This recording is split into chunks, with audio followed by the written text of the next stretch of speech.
Hi guys, और आज के वीडियो का टॉपिक है क्रिएटिव प्रोसेस।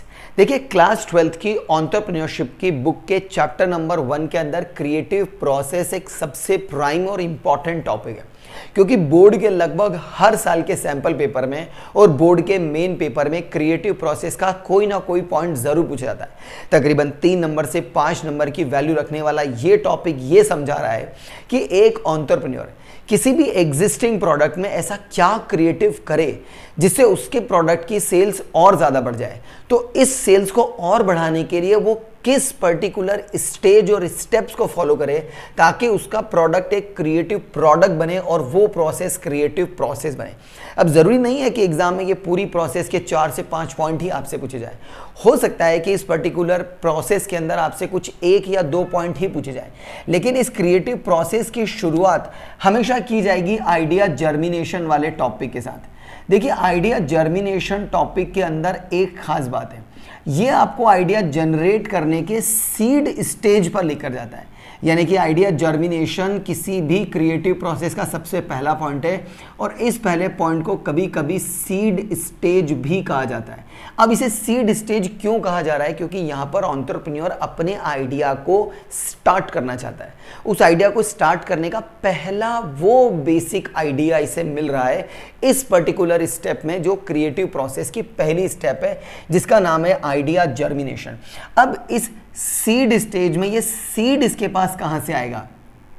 तो देखिए, इस एंटरप्रेन्योर के पास अपनी क्रिएटिव प्रोसेस को आगे बढ़ाने का सबसे पहला सीड आएगा लोगों की प्रॉब्लम को समझ के और उनका सॉल्यूशन निकाल के, या इसे सीड मिलेगा लोगों की नीड, डिजायर और उनकी वांट को समझ के और उनकी वांट को फुलफिल करके, या इसे अपनी प्रोसेस का सीड मिल सकता है कॉम्पिटिटर का एनालिसिस करके कि कॉम्पिटिटर क्या कर रहा है, क्या हम उससे बेहतर कुछ कर सकते हैं, या इस एंटरप्रेन्योर को अपनी इस क्रिएटिव प्रोसेस पे आइडिया जर्मिनेट करने का सीड मिलेगा एनवायरनमेंट की स्टडी करने के साथ।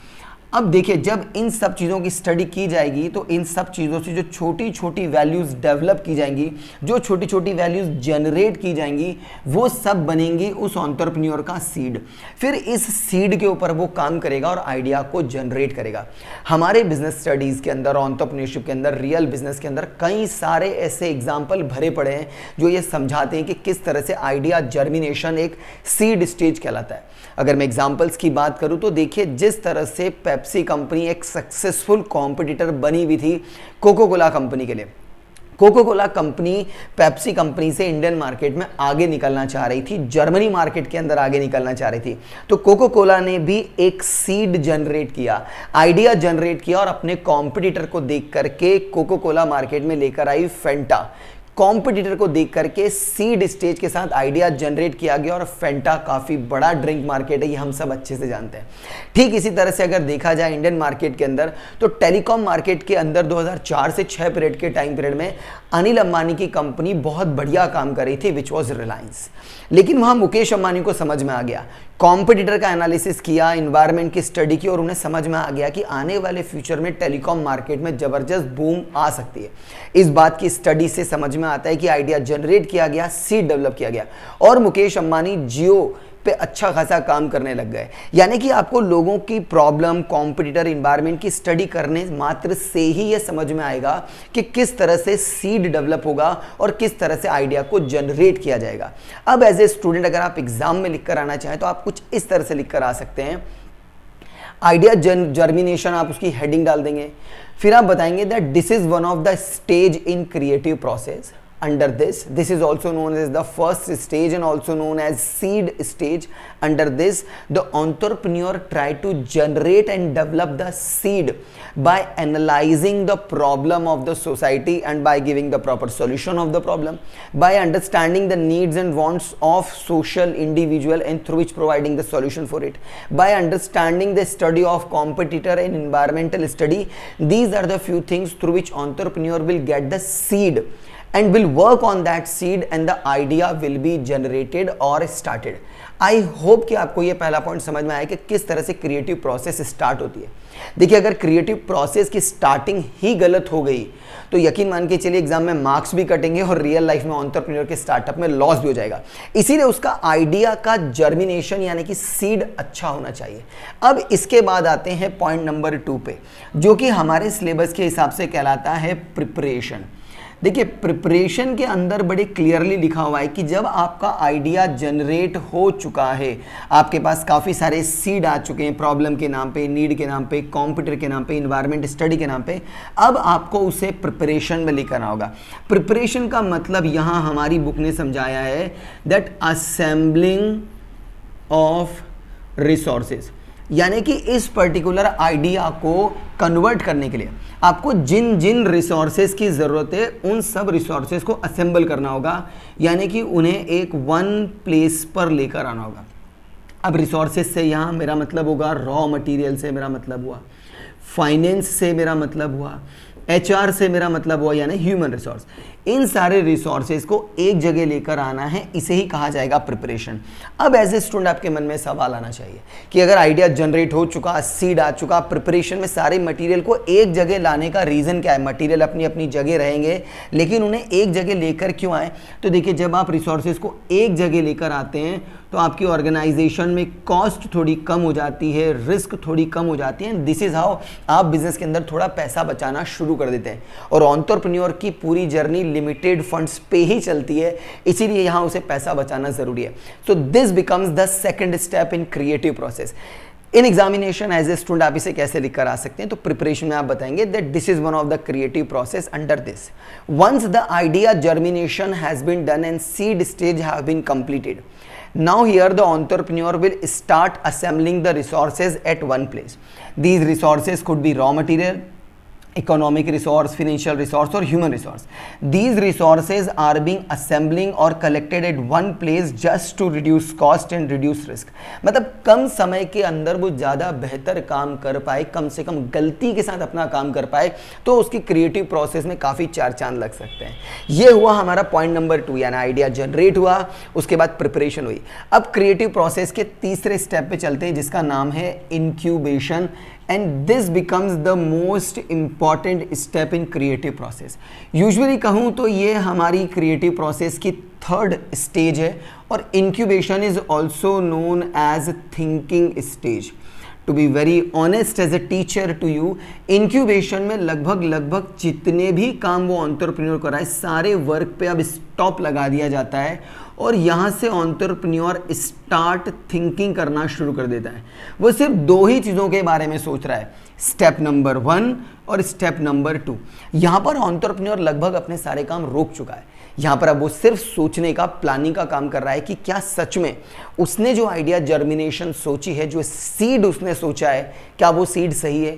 क्या बदलते इन्वायरमेंट में उसका ये बिजनेस आइडिया आगे चल पाएगा या नहीं चल पाएगा? ये उसका डिसीजन होगा। इसके अलावा जिन रिसोर्सेज को उसने असेंबल किया है एक जगह पर, क्या वो रिसोर्सेज ठीक हैं?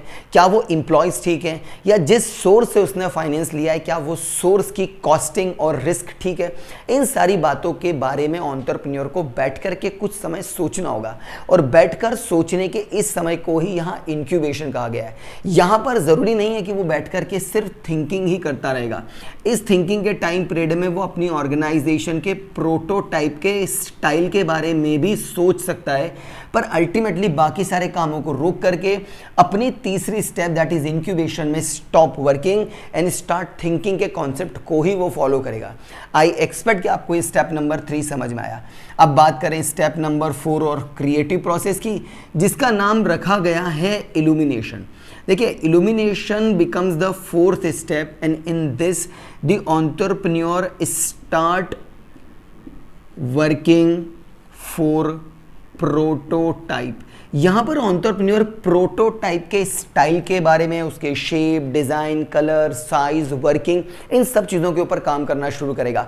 यहाँ से प्रोटोटाइप से मेरा मतलब हुआ कि वो लिमिटेड नंबर्स में इन्हें बनाना शुरू करेगा, ज़्यादा मास लेवल पे इनका प्रोडक्शन शुरू नहीं करेगा। देखिए, क्रिएटिव प्रोसेस है, क्रिएटिव प्रोसेस में बहुत सारी रिसर्च एंड डेवलपमेंट लगती है। आपको अपने प्रोडक्ट को इस तरह से बदलना है कि नया मार्केट उसे एक्सेप्ट करे, तभी आपकी सेल्स बढ़ेगी और तभी एज एन एंटरप्रेन्योर आप सोसाइटी के अंदर एक्सेप्ट हो पाएंगे।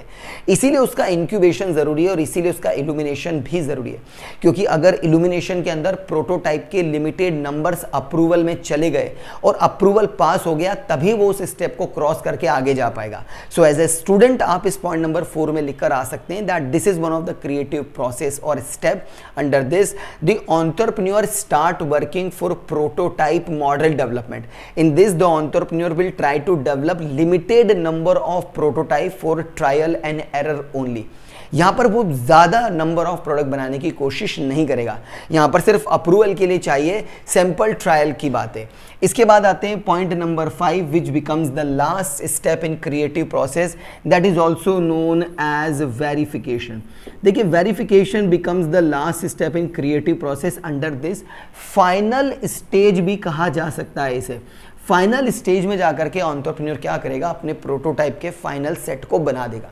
अल्टीमेटली इस फाइनल वर्जन को बना करके वो मास मार्केट में इसे लॉन्च करेगा और यही स्टेप उसके लिए सबसे बड़ा रियल चैलेंज होगा, क्योंकि अब इस एंटरप्रेन्योर का ये प्रोटोटाइप ऑर्गेनाइजेशन से बाहर निकलेगा, रियल मार्केट में रियल पब्लिक के साथ उसे कनेक्शन बनाना पड़ेगा और यहाँ पर उसे सबसे ज़्यादा रिजेक्शन झेलने पड़ेंगे, क्योंकि अगर जनता को उसका प्रोडक्ट पसंद नहीं आया, सोसाइटी को प्रोडक्ट पसंद नहीं आया, तो प्रोडक्ट फेलियर होने का और स्टार्टअप की इस पूरी प्रोसेस के फेल होने के पूरे चांस बनते हैं। इसीलिए entrepreneur will always try that verification should be a final step, जहाँ रियल चैलेंजेस को वो एक्सेप्ट करे और अपने प्रोडक्ट के अंदर नया डेवलपमेंट बखूबी डेवलप करना शुरू करें। आई एक्सपेक्ट कि आपको ये वीडियो पसंद आई है और समझ में आई। वीडियो पसंद आई है लाइक करिए, इंफॉर्मेटिव लगता है इसे शेयर जरूर करेगा। फ्यूचर में इसी तरह से case study based, real study case study based class 11th और 12th एंटरप्रेन्योरशिप बिजनेस स्टडीज की वीडियो देखना चाहते हैं, इस चैनल को सब्सक्राइब जरूर करिएगा।